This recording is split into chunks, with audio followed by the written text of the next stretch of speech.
രണ്ട് രാജാക്കന്മാർ അധ്യായം 9. ജസബൽ വധിക്കപ്പെടുന്നു. യേഹൂ ജസ്രയേലിലെത്തിയെന്ന് ജസബൽ കേട്ടു. അവൾ കണ്ണെഴുതി മുടി അലങ്കരിച്ച് കിളിവാതിലിലൂടെ പുറത്തേക്ക് നോക്കി. യേഹൂ പടി കടന്നപ്പോൾ അവൾ ചോദിച്ചു, യജമാന ഘാതക സിമ്രി, നീ സമാധാനത്തിലാണോ വന്നിരിക്കുന്നത്? അവൻ കിളിവാതിലിലേക്ക് മുഖമുയർത്തി ചോദിച്ചു, ആരാണ് എൻ്റെ പക്ഷത്തുള്ളത്? 2-3 അന്തഃപുര സേവകന്മാർ അവനെ നോക്കി. അവൻ പറഞ്ഞു, അവളെ താഴേക്കെറിയുക. അവർ അങ്ങനെ ചെയ്തു.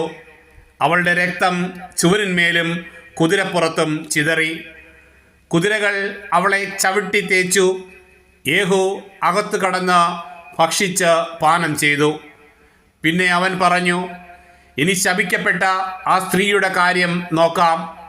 അവളെ അടക്കം ചെയ്യണം. അവൾ രാജപുത്രിയാണല്ലോ. സംസ്കരിക്കാൻ ചെന്നപ്പോൾ അവളുടെ തലയോടും പാദങ്ങളും കൈപ്പത്തികളുമല്ലാതെ അവർ ഒന്നും കണ്ടില്ല.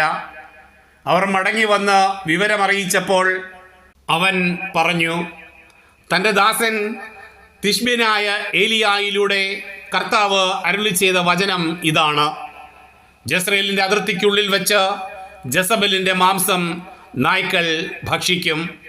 ജസബലിൻ്റെ ജഡം തിരിച്ചറിയാനാവാത്ത വിധം ജസ്രയേലിലെ വയലിൽ ചാണകം പോലെ കിടക്കും. ഇതാണ് ജസബൽ.